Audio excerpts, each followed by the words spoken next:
ये एक तरह से कहें कि श्रद्धांजलि था मुसाफिर पासवान का। जिस परिवार का कोई व्यक्ति अगर मरता है उसके परिवार के प्रति सिंपैथी होती है, वो सिंपैथी एक बड़ा कारण रहा है। इस कारण से जो है से वो जीते हैं। लेकिन जब आम चुनाव होगा, ये उपचुनाव था, आम चुनाव होगा तो उनको पता चल जाएगा, उनको हैसियत राजद को भी और बाकी पार्टियां जो मुगालते में है, जो जश्न मना रही है, उनको भी अपनी हैसियत पता चल जाएगी। एक उपचुनाव जीतने से कोई जो है से जश्न मना ले तो मुझे लगता है कि ये तात्कालिक जो है से खुशी है, तात्कालिक जश्न है। जब आम चुनाव होगा, चाहे लोकसभा का हो, विधानसभा का हो, जैसे पहले हम जीतते रहे वैसे हम जीतेंगे, तब उनकी खुशी, उनका जश्न सब समाप्त हो जाएगा। वो फिर जो है से उसी तरह से जो है से मायूस होंगे, मुरझाएंगे। मुकेश सहनी की कोई हैसियत नहीं है। मुकेश सहनी के वजूद को हमने बनाया है। हमारे साथ बात करने के लिए मौजूद हैं बीजेपी के प्रवक्ता प्रेमरंजन पटेल जी। प्रेमरंजन जी, ये बताइए कि मुकेश सहनी लगातार राजद सुप्रीमो लालू प्रसाद यादव से मिलने के लिए लगातार तत्पर हैं। वो चाहते हैं कि राजद के साथ गठबंधन हो जाए, लेकिन आपसे बाहर जब निकले हैं, कहीं ना कहीं आपको नुकसान तो नहीं होगा इससे? कोई नुकसान नहीं। मुकेश सहनी की कोई हैसियत नहीं है। मुकेश सहनी के वजूद को हमने बनाया है। मुकेश सहनी सिमरी बख्तियारपुर से चुनाव हार गए थे, उसके बावजूद हमने उनको विधान परिषद भेजा और मंत्री बनाया। जब राजद के साथ थे तो राजद के लोगों को पता था उनकी हैसियत, इसलिए सामने बैठा कर करके, और सीटों की घोषणा हो रही थी, उसमें प्रशांत किशोर के लिए सीटों का कोई जिक्र नहीं किया गया।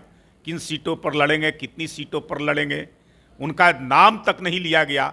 अंतिम में वहाँ से निकले और उन्होंने कहा कि मेरे साथ धोखा हुआ है, मेरे पीठ में खंजर भोंका गया है। उस समय हम लोगों ने उनको सम्मान करने का काम किया ना, तो वो सम्मान का बदला अपमान से लेते हैं। तो जो सम्मान का अगर कद्र नहीं करेगा, उसका कहीं जीवन में सम्मान नहीं होगा। आज उनको अपनी हैसियत पता चल गई, इसलिए अब वो मारे मारे फिर रहे हैं। अब लालू यादव के साथ जाने के लिए तत्परता दिखा रहे हैं। और उन्होंने कहा, क्या कहा था कि हमारी विचारधारा और लालू की विचारधारा एक है।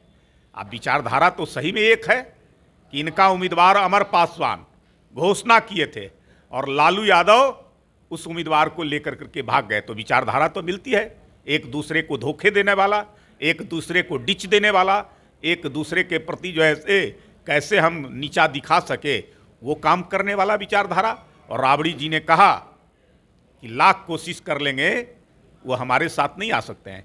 तो अब उसके बावजूद जो ऐसे जाने के लिए तड़फड़ है, उनको पता चल गया कि अब मेरा वजूद कहीं नहीं है, अब समाप्त हो गए, तो इसलिए जा रहे हैं। इसलिए उन्होंने, उनके पार्टी के लोगों ने, राजद के लोगों ने कहा है कि बिना कोई शर्त के अगर आना चाहे, कोई जो ऐसे शर्त नहीं, हम सीट देंगे नहीं देंगे, लड़ेंगे नहीं लड़ेंगे, ये कोई शर्त नहीं होगा। तो अब जो है से उनको अपनी औकात पता चल रही है। जब यहाँ सम्मान मिल रहा था, उस सम्मान का कद्र नहीं किया, तो अब उनको कहीं सम्मान नहीं मिलेगा। अब सब जगह अपमानित ही होना पड़ेगा। बुचाओ उपचुनाव में आप 2 नंबर पर रहे। कहीं ना कहीं कई जानकार जो हैं उनका कहना है कि बीजेपी को इसका खामियाजा भुगतना पड़ा, जिस तरीके से एनडीए से मुकेश सहनी को बाहर निकाला गया। देखिए, कोई खामियाजा नहीं। भारतीय जनता पार्टी पहली बार बोचहा में लड़ी। भारतीय जनता पार्टी पहले नहीं लड़ी थी बोचहा में, हमारे सहयोगी दल लड़ा करते थे। हमारा सिंबल वहाँ के लोगों के जेहन में नहीं था। कुछ स्थानीय मुद्दे भी थे, जिसके कारण हम वहाँ लोगों को अपनी बातों को पहुँचाने में, अपने सिंबल को उनके लोगों के बीच में जेहन में उतारने में कहीं ना कहीं जो है से हम सफल नहीं हुए हैं। इसका मतलब ये नहीं है कि हम हार गए हैं या हम हारे हैं। चुनाव तो हारे हैं, लेकिन उसके बावजूद हमारे जो है से पार्टी के किसी में कमी आई है और उनकी जीत हुई है। ये एक तरह से कहें कि श्रद्धांजलि था मुसाफिर पासवान का। जिस परिवार का कोई व्यक्ति अगर मरता है तो उसके परिवार के प्रति सिंपैथी होती है, वो सिंपैथी एक बड़ा कारण रहा है। इस कारण से जो है से वो जीते हैं। लेकिन जब आम चुनाव होगा, ये उपचुनाव था, आम चुनाव होगा तो उनको पता चल जाएगा, उनको हैसियत राजद को भी और बाकी पार्टियां जो मुगालते में है, जो जश्न मना रही है, उनको भी अपनी हैसियत पता चल जाएगी।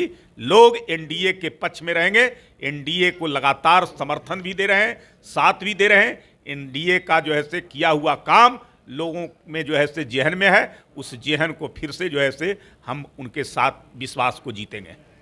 नेता प्रतिपक्ष तेजस्वी यादव का ये कहना है कि जिस तरीके से राजद ने वहाँ जीती है बोचार चुनाव, तो कहीं ना कहीं मुख्यमंत्री वहाँ खुश हैं इसको लेकर के बीजेपी हार गई है। अब वो मुगालते में है, उनको क्या लगेगा। अब उपचुनाव पहले भी तो हुआ था, वो हारे हैं। एक उपचुनाव जीतने से कोई जो है से जश्न मना ले तो मुझे लगता है कि ये तात्कालिक जो है से खुशी है, तात्कालिक जश्न है। जब आम चुनाव होगा, चाहे लोकसभा का हो, विधानसभा का हो, जैसे पहले हम जीतते रहे वैसे हम जीतेंगे, तब उनकी खुशी, उनका जश्न सब समाप्त हो जाएगा। वो फिर जो है से उसी तरह से जो है से मायूस होंगे, मुरझाएंगे। द पंचायत को सब्सक्राइब कीजिए और स्वतंत्र पत्रकारिता को आगे बढ़ाइए।